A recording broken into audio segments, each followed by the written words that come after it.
जय सिया राम मित्रों, आप सभी का रामायण के गूढ़ रहस्य प्रसंग में हार्दिक स्वागत करते हैं। आज का प्रसंग रामायण की एक अद्भुत घटना है। ऐसी घटनाओं को ग्रंथ विस्तार भय से महर्षि वाल्मीकि ने अपनी रामायण में स्थान नहीं दिया। वहीं महर्षि अगस्त्य ने और महर्षि विश्वामित्र ने अपने ग्रंथों में प्रमुखता। आज का प्रसंग एक ऐसी ही घटना है जो श्री राम जी के वनवास के समय घटित हुई थी। एक बहेलिया था जो जंगल में अपनी जाल बिछाकर पशु पक्षी पकड़ता था और फिर उनको बेचकर बदले में लोगों से अन्न और धन लेकर अपना तथा अपने परिवार का जीवन यापन करता था। दंडक वन बहुत बड़ा और घना जंगल था, इसलिए वहाँ पशु पक्षियों की कोई कमी नहीं थी। वो तरह तरह के पशु पक्षी पकड़ता और बेचता था। बहेलिया एक शिकारी होते हुए एक आस्तिक व्यक्ति था। उसने एक बार सत्संग में सुना था कि सभी कार्य ईश्वर द्वारा या ईश्वर की प्रेरणा से ही प्रतिपादित होते हैं। अतः पाप हो या पुण्य, वो अपने सभी कर्म मनसा वाचा कर्मणा ईश्वर को ही समर्पित करता था। उसने ये भी सुन रखा था कि ईश्वर के वैदिक मंत्र वो नहीं पढ़ सकता क्योंकि वो उसके लायक नहीं। बीज मंत्र पढ़ने का अधिकार सिर्फ सदाचारी, शाकाहारी, अल्पाहारी, निराहारी, दयावान, दानशील, परोपकारी व्यक्तियों के लिए हैं। किंतु राम नाम मंत्र जो बीज मंत्र के बराबर पुण्य प्रदान करता है, कोई भी जाप करके अपने पापों से निवृत्त हो सकता है। अतः बहेलिया सुबह उठते ही राम नाम मंत्र का जाप करता था। कोई भी काम करने से पूर्व उसने एक ही बात कहनी होती थी कि हे राम, आपकी शरण हूँ, जो भी कर रहा हूँ आप ही करा रहे हो, जय श्री राम। उसने अपना जाल लगाया और अपने कार्य श्री राम जी के नाम करके घर चला गया। दिन भर में बहुत सारे पक्षी दाना चुगने आए और जाल में फंस गए। अगली सुबह उनकी बिक्री हो गई। ये उसका रोजाना का नियम बन गया था। एक बार जाल में पक्षी फंसे, लेकिन जब वापस आया तो वहां उनके पंख ही मिले क्योंकि पक्षियों को कोई खा गया था। बहेलिया बोला, राम जी की इच्छा। उसने फिर जाल लगाया। अगले दिन फिर वही हुआ। अगले कई दिनों तक ऐसा ही होता था। बेचारा बड़ा हैरान था, परेशान था। उसको एक भी पक्षी पकड़ में नहीं आया। तो एक दिन जाल लगाकर वहीं छिप कर बैठ गया तो देखता क्या है कि नाग परिवार, नाग नागिन और उनके 7 बच्चे एक साथ घूम रहे हैं। पक्षियों को फंसा देखकर उस परिवार ने एक एक पक्षी को निगल लिया और चले गए। बहेलिये को अत्यंत क्रोध आया। उसने नाग के एक बच्चे को पीट पीट कर हत्या कर डाली और स्वभाव के अनुसार बोलता जा रहा था, हे राम, आपकी शरण हूँ, जो भी कर रहा हूँ आप ही कर रहे हो। अतः पाप हो या पुण्य हो, सब कुछ आपको समर्पित है। नाग की हत्या करके उसके पाप को शरणागत वत्सल श्री राम जी को समर्पित कर दिया और उसने एक एक कर उन 7 के 7 पुत्रों की हत्या कर डाली। नाग नागिन ने जब अपने पुत्रों की आंख में देखकर हत्यारे की शकल पहचान ली, इसके बाद दोनों बहेलिये का पीछा करने लगे और मौका देखकर नाग ने बहेलिये को डस लिया। बहेलिया स्वभाव के अनुसार वही बोला, हे प्रभु, हे श्री राम, जो कुछ हुआ आपने किया, अतः सब कुछ आपको समर्पित। हृदय से बोले हुए उसके शब्द अपनी कुटिया में बैठे भगवान श्री राम के चरण में ठीक उसी जगह से खून निकल रहा था और सारा विष उनके शरीर में चढ़ गया। भयंकर विष के प्रभाव से जैसे जैसे बहेलिया बेहोश हुआ, ठीक वैसे भगवान हो गए। माता सीता स्वामी की हालत देखकर लक्ष्मण को पुकारती हैं, लक्ष्मण भैया उस समय वन में कंद मूल फल लेने गए थे। वो सब कुछ छोड़कर भागे हुए आए और देखा कि प्रभु के चरण में नाग दंश का निशान है। उन्होंने तुरंत अपने शेष रूप का स्मरण करते हुए उस विष को प्रभु के शरीर से खींच लिया। शरीर से विष निकल जाने से प्रभु श्री राम उठकर बैठ गए। साथ ही उधर बहेलिया भी स्वस्थ हो गया। नाग नागिन ने देखा, अरे इतने भयंकर विष के बावजूद दुश्मन जिंदा है। अतः क्रोधित नागिन ने फिर बहेलिया को डस लिया। बहेलिये ने फिर वही कहा और उसका प्रभाव राम जी फिर बेहोश हो गए। लक्ष्मण जी अर्थात शेष जी ने पुनः उपचार किया। राम जी के साथ बहेलिया भी स्वस्थ हो गया। अब तो नाग नागिन दोनों ये नियमित काम करते थे। वो बहेलिया को डसकर मार देते थे, किंतु बहेलिया के साथ विष प्रभु श्री राम को चढ़ जाता था। लक्ष्मण जी के उपचार से राम जी स्वस्थ, तो उनके नाम की शरण में आया हुआ बहेलिया भी स्वस्थ अर्थात राम जी की कृपा से बच जाता था। नाग नागिन दोनों ही अत्यंत विषधर थे। उनके जहर से मनुष्य बचता कैसे है, यह देखने की, यह जानने की उत्कंठा उन दोनों नाग नागिन के हृदय में जागृत हुई और उन्होंने भगवान आशुतोष का स्मरण किया। भगवान शिव नागों की आराधना से प्रसन्न हुए और उनके समक्ष प्रकट होकर बताया कि आपका दुश्मन बहेलिया अब प्रभु श्री राम की शरण में है और जाने अनजाने अगर किसी ने श्री राम जी की शरण ले ली तो उसका कोई बाल भी बांका नहीं कर सकता, क्योंकि प्रभु श्री राम शरणागत रक्षक हैं। वो शरण में आए हुए को एक खरोंच नहीं लगने देते, उसके सभी कष्ट अपने ऊपर ले लेते हैं।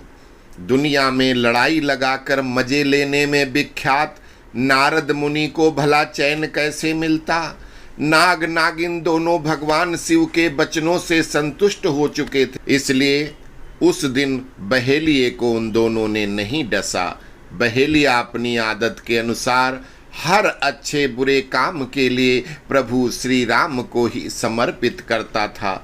हमेशा कहता था, प्रभु की इच्छा जो करते हैं राम जी करते हैं, मेरा अस्तित्व ही क्या है। उसके इन दीन वचनों को सुनकर प्रभु श्री राम मुस्कुराकर उसे अपनी शरण में लेकर उसके समस्त पाप भस्म कर देते हैं। नारद ऋषि ने नाग नागिन को बदला लेने के लिए उकसाते हुए कहा कि ऐसे तो लोगों के अंदर से नाग बदला अवश्य लेता है, ये डर ही निकल जाएगा और लोग एक एक कर नागों और सर्पों का वंश ही समाप्त कर देंगे। जो मुहावरे समाज में प्रचलित हैं वो सारे झूठे हो जाएंगे।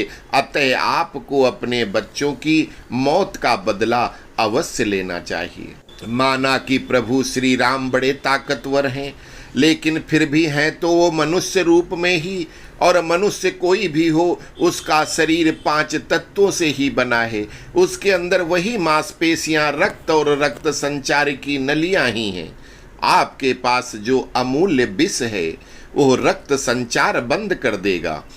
अगर आप इस बार बहेलिये को डसने के पूर्व श्री राम को ही डस लें तो पहले शत्रु के मित्र को नष्ट कर दो, क्योंकि शत्रु का मित्र अपना सबसे बड़ा शत्रु होता है। दूसरे श्री राम राजा दशरथ के पुत्र हैं। दशरथ जी संसार से चले गए हैं। यह तो अभी किशोर बालक ही हैं। अगर इनको डस कर तुमने इनका वध कर दिया तो इनकी पूजा करने वाले सभी देवता, यक्ष, किन्नर, मनुष्य, राक्षस सब तुम्हारे अधीन हो जाएंगे। सारा संसार तुम्हारी पूजा करेगा, क्योंकि इतिहास गवाह है जीतने वाले की ही पूजा होती है। आप तो पशु पक्षी के बाद वाली योनि अर्थात कीड़ों में गिने जाते हो। ये सोचो कि अगर एक कीड़े ने पक्षी पशु से ऊपर मनुष्य, जिसके अधीन सभी देवता, राक्षस, यक्ष, किन्नर, मनुष्य, पशु पक्षी हैं, उस राम का वध कर दिया तो कितना नाम हो जाएगा। गरुड़ की सवारी करने वाले, शेष नाग पर सोने वाले छलिया की छल से हत्या करके तुम शेष नाग से भी ज्यादा ताकतवर और पूजनीय हो जाओगे। सभी तुम्हारी पूजा करेंगे। नारद जी के उकसाने पर नाग की बुद्धि पूरी तरह से पलट गई और वो घमंड में इतराता हुआ बोला, हाँ देव ऋषि, आप सत्य कह रहे हो। अब तो मैं सबसे पहले दशरथ के पुत्रों का ही वध करूंगा। नाग नागिन अपने पुत्रों का बदला अवश्य लेंगे कि शपथ के साथ पंचवटी पहुंच गए और बहेलिया से पहले श्री राम को डसकर समाप्त करेंगे। फिर बहेलिया को यह संकल्प और प्रतिज्ञा कर लिया था, अर्थात कुछ भी हो राम को अवश्य डसेंगे। उधर भगवान श्री राम जी सुबह की संध्या बंदन और योगाभ्यास कर रहे थे। दोनों उनको घेर कर बैठ गए और उनको डसने का मौका देख रहे थे। सदा चौकन्ने रहने वाले रक्षक वीरवर लक्ष्मण जी ने देखा तो उन्होंने मंत्र अभिपूरित 2 बाण चलाए। एक श्री राम जी को डसने को तैयार नाग को भेद कर उसे लेकर आसमान की तरफ गया और दूसरा प्रभु के आसपास गोल चक्कर बनाता हुआ विलुप्त हुआ। अब उस चक्र को भेद कर कोई अंदर नहीं जा सकता था। नाग को भेद कर जिस बाण ने उसको आसमान के रास्ते कई योजन पर फेंक दिया था, वहां नाग पड़ा हुआ अपने भाग्य को कोसते हुए ईश्वर से मृत्यु मांग रहा था। लक्ष्मण जी का बाण वापस उनके तरकस में आ गया था। अब नागिन को देखकर लक्ष्मण जी कहते हैं, हे नागिन, तू स्त्री जाति है और मैं रघुवंशी कभी स्त्री पर मर्दानगी नहीं दिखाता, अतः तुझे आखिरी चेतावनी देता हूँ कि भाग जा और अपनी जान बचा ले। नागिन भी अपने प्राण अपने हाथ में लेकर आई थी और नाग के ऊपर बाण मारने के कारण कुपित थी। अतः लक्ष्मण जी से बदला लेने के लिए अचानक उछलकर लक्ष्मण जी को डंस मार देती है। लेकिन लखन लाल हंस रहे थे। उनके ऊपर विष का कोई प्रभाव न देखकर नागिन शेष जी कार को समझ गई और कुछ बोलती इसके पूर्व लखनलाल का एक बिना फर वाला बाण छूट गया। उससे बचने हेतु नागिन भाग रही है, लेकिन शेष जी का दंड स्वरूप बाण पीछे पीछे आ रहा है। अपनी मृत्यु सन्निकट देखकर नागिन नारद को कोसती हुई शिव जी की याद करती है। भगवान आशुतोष ने उसको श्री राम की ही शरण जाने का सुझाव दिया तो बदले से भरी नागिन, प्रभु श्री राम की शरण हूँ, हे अवध बिहारी कौशल्यानंदन दशरथ पुत्र राम, मुझे बचाओ, मैं आपकी शरण हूँ, कहती हुई पुनः पंचवटी आ गई। लक्ष्मण जी नागिन को डांटते हुए समझाते हैं कि वो बेवकूफ, बेमौत मारी जाएगी। ये सिर्फ मेरे बड़े भाई श्री राम नहीं हैं, अपितु ये परम ब्रह्म परमात्मा महाविष्णु श्री राम हैं, जो समस्त चर अचर जीवित निर्जीव कण कण में समाये हैं। इनके अंदर अनगिनत ब्रह्मांड हैं। कितने शेष महेश गणेश दिनेश सुरेश ब्रह्मा विष्णु इनके अंदर भ्रमण कर रहे हैं। इनको डसकर मारने की हिम्मत करके तूने मेरे हाथों अपनी मृत्यु को आमंत्रित कर लिया है। कल्प कल्पांतर के बाद मुझ दास को इनकी सेवा का सुअवसर मिला है। तू भी इनकी भक्ति कर, तेरा कल्याण होगा। नागिन कहती है कि मेरे पुत्र मारे गए, मेरे पति की मृत्यु हो गई, अब मैं जी कर क्या करूंगी। मेरी शपथ मैं अवश्य पूरी करूंगी। मैं जानती हूं कि मैं राम को डसकर जीवित नहीं बचूंगी, लेकिन मेरी शपथ पूरी हो जाएगी। लखनलाल और नागिन की वार्तालाप संवाद सुनकर भगवान श्री राम वहीं प्रकट हो गए और नागिन से कहते हैं कि हे नागिन, तेरे सभी प्रश्नों का उत्तर मैं देता हूँ। तुमने शिव जी की बात न मानकर जो पाप किया है उसके लिए तुमको पूरे कल्प नाग योनि में जीना होगा। तुम्हारा पति जीवित है और लखनलाल के बाण से उसके शरीर में जो रक्त निकला है, उसके शरीर में जहां जहां वो रक्त लगा है उतने ही फण उसके अंकुरित हो जाएंगे और आगे से वो कालिया नाग कहा जाएगा। तुम्हारी उसकी मुलाकात 14 चतुर्युगी के बाद वैवस्वत मनवंतर के 27वें चतुर्युगी के द्वापर में, जब मैं यदुकुल में कृष्ण अवतार लूंगा और कालिया हमारे गरुड़ के डर से यमुना नदी में छिपा होगा, वहां तुम उसको मिलोगी और तब तुम्हारी मनोकामना मुझे डसने की पूरी होगी। जब मैं आपको मैया कहूँगा, मेरे मैया कहते ही तुमको आज का दिन याद आ जाएगा और उसके बाद तुम्हारा नाग योनि से उद्धार करने के लिए हमारे भक्त नर अर्जुन के प्रपौत्र जन्मेजय के द्वारा किए जाने वाले यज्ञ में जो आहुतियां होगी, उसमें तुमको नाग योनि से मुक्ति मिलेगी और मेरे यहाँ चिरकाल तक वास करोगी। भगवान उस परम भाग्यशाली नागिन को अपना विश्व रूप दिखलाते हैं और उसकी भाग्य से जिन देवताओं ऋषियों ने भगवान के उस अद्भुत रूप को देखा, उन्होंने पुष्पों की वर्षा करते हुए अति आनंद पूर्वक शंख घड़ियाल बजाकर पूरे विश्व को गुंजायमान कर दिया। परमपिता परमेश्वर कहते हैं कि हे नारद, तुम्हारा स्वार्थ हमारे विराट रूप को देखना था, किंतु तुम्हारे कारण ये नाग नागिन जो कष्ट उठाएंगे, इसलिए तुम भी इनके साथ सदैव कष्ट पाओगे। पृथ्वी पर अविरल विचरण नहीं कर पाओगे, अर्थात 3 पल से ज्यादा पृथ्वी के किसी स्थान पर ठहर नहीं पाओगे। हे नागिन, देखो तुम्हारे 7 पुत्र जो गंधर्व थे, इनको हमेशा दूसरे के घर झांकने की आदत थी और इन्होंने महर्षि कश्यप को उनकी पत्नी के साथ एकांत में प्रेमालाप करते देखकर भी लगातार ताक झांक करते रहे थे, जिससे क्रोधित होकर ऋषि ने इनको सर्प होने का श्राप दिया था। किंतु इनके रुदन और विनती पर दया करके उन्होंने इनके श्राप की अवधि कम कर दी थी। इसीलिए मृत्यु के देवता ने बहेलिये के माध्यम से इनका वध किया और बहेलिये ने अपने कर्म को मुझसे जोड़कर मुझे अर्पित कर दिया। बहेलिये ने इनकी आत्मा मुझे देकर इनको आवागमन के चक्र से मुक्त कर दिया।